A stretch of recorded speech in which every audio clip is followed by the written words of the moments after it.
There it is. After all this searching, let's see what's inside.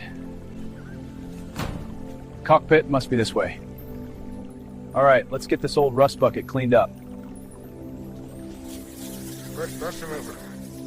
Now for the floor. Much better.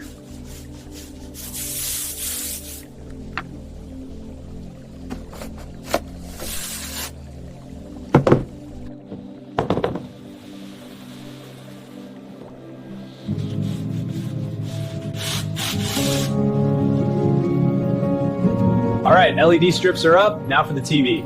Mounting the TV right here. Next, the sofa for movie nights. Now, a glass roof for stargazing. Adding a rustic log floor. All done. All right, time to make some tea and toast. Perfect. Now to enjoy this with a good horror serial. Ah, this is the life.